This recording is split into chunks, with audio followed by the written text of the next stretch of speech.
speaking before you today. I would like to thank Michigan Gun Owners, Michigan Open Carry for the invite to be here today, and of course to all of you for joining us at the Second Amendment March to protect and defend the rights of all Americans. Thank you all so much for that.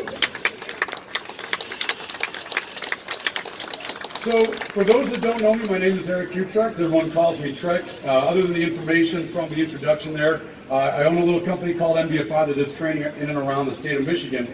From what was not mentioned, I'm a native Kalamazooan. Do I have any Kalamazooans out there? All right, there we go. Oh, can you hear me? There we go. All right. I'm also a proud Michigander, born and raised. I love the Big Mitten, right? What other people might not know is that I actually like to watch lots of movies. I like long walks on the beach. I like my coffee black and my tea in the harbor.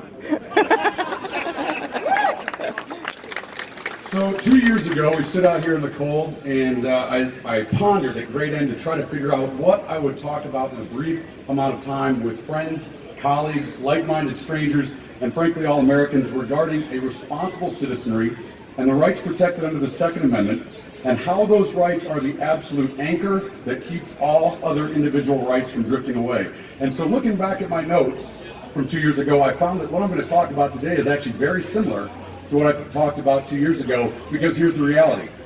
The Second Amendment is still under attack.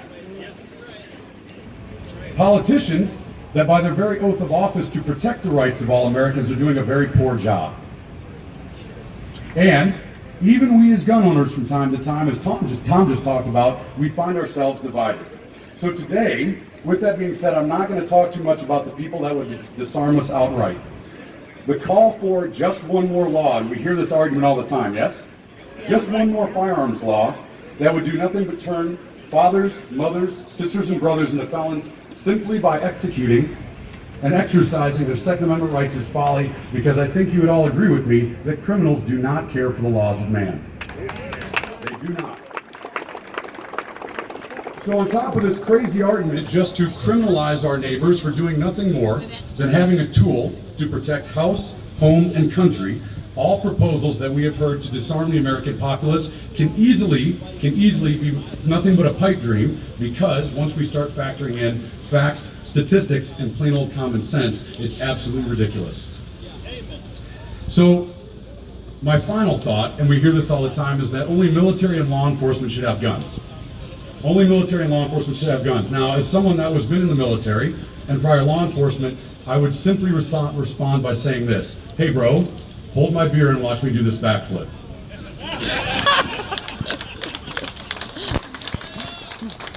So, it's a good one, right? So, ladies and gentlemen, here is the unfortunate truth that I'm up in front of you to talk about today, and that is, those that would dismantle our Second Amendment rights and do so openly, literally say, I want to take your guns, they are not the biggest threat that we have to the Second Amendment. Those that believe that it is morally superior to be a subject and a victim, and to put their defense in someone else's responsibility, can we really take those people seriously? No, we absolutely can't. So the biggest threat to the Second Amendment actually can be summed up in one very easy sentence. And that sentence is, I'm all for the Second Amendment, but. I'm all for the Second Amendment, but. What an incredible way to say and sound like you care about the Second Amendment when in fact you really don't. And would you agree that politicians love to use that statement? Yeah. Absolutely. So check this one out. Hey Trek, I'm all for the Second Amendment, but I'm going to need you to pay a couple $100s to put 3 millimeters of fabric over the top of your gun so you can walk around in public, otherwise you'll be a felon. And oh, by the way, if you don't, we're going to take everything that we have from you, and you got to do it every couple years, if it pleases the crown. Pretty ridiculous, right? Mm-hmm. Absolutely. Or my personal favorite, politicians say that they're all for the Second Amendment, but they stick us in gun-free zones. Gun-free zones that have done nothing but disarm law-abiding Americans and put them at the behest of armed actors, when we know statistically they do nothing. They do nothing to dissuade violent action. However, places that defensive rights are not restricted do far well for innocent life when violent action pops up. And on top of that, the Supreme Court has even ruled that no fee shall ever be affixed to a right. But what do we have? We have individuals that keep doing it, and who keeps allowing them to do it? We do, and that needs to stop.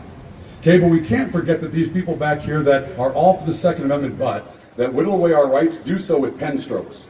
And they do so with pen strokes behind tall walls, guarded by people with guns. And they have their money guarded by people with guns. But the moment you and I ask to have our most precious resource protected by people with guns in our schools, they scoff because it's not politically correct. Now, luckily, in the state of Michigan and elsewhere, we have some masterminds that they're working with, some top men that have come up with some crazy ideas, such as buckets of rocks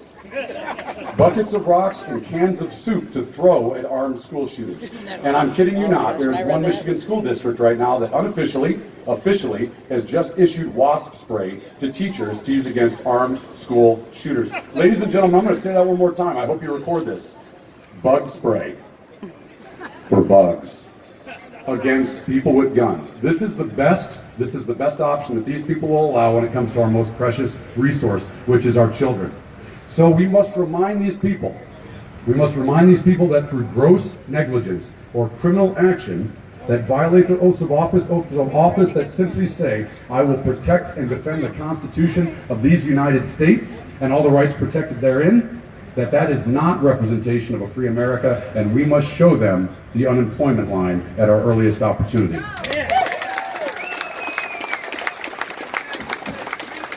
Hear, hear. So, ladies and gentlemen, when we get right to it, to truly support the Second Amendment requires a discipline that is not easily found, and so bear with me on this one. Do we support all rights of all Americans? Yes. Absolutely, because we know that to be a civil rights activist, as we are, here to protect the Second Amendment, if we strip one right from one American, we are doing no good. Do we refuse to accept or tolerate irresponsible gun handling and irresponsible firearms practices? If we go to the range and put one person's life in jeopardy, we infringe on one person's safety, we are doing no asset to the cause. Do we support all responsible exercising of the Second Amendment? And this is the one that bothers me the most, folks. Shotgunners, open carriers, hunters, competition shooters, concealed carriers, reenactors. We cannot be at odds anymore. We must embrace the very diversity that is in the way that we decide to participate with our Second Amendment rights. But understand this, ladies and gentlemen, just because the politicians are going after a part of the Second Amendment that does not directly affect our firearms activities does not mean that one day they will not. Very, very important. Do we act as ambassadors for the Second Amendment for people that are uneducated and do not understand the importance of what it means to keep and bear arms? We have to remember that don't tread on me means don't tread on anyone. Do we get involved with the protection of the Second Amendment like you're all doing here today, or is a Facebook like? As much effort as we're willing to put into it, because I think you'll all agree with me, there is no free lunch when it comes to protecting our rights. And do we embrace the responsibility that comes with carrying a gun in public like you are all doing right now? Ladies and gentlemen, I am a firearms instructor. I make my very living by teaching people how to be responsible with guns, but I'm going to say this in front of all of you. There should never be a government-mandated standard for any American to ever exercise any American right. Amen.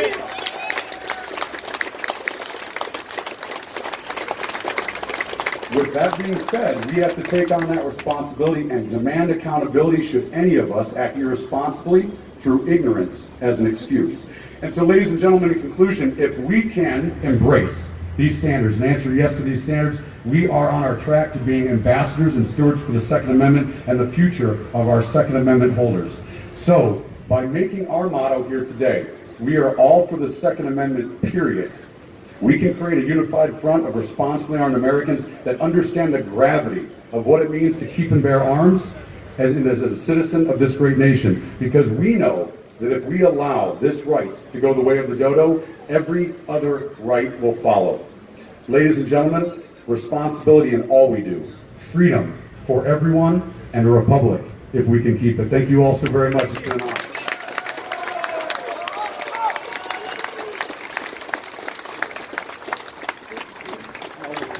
Thank you, Eric.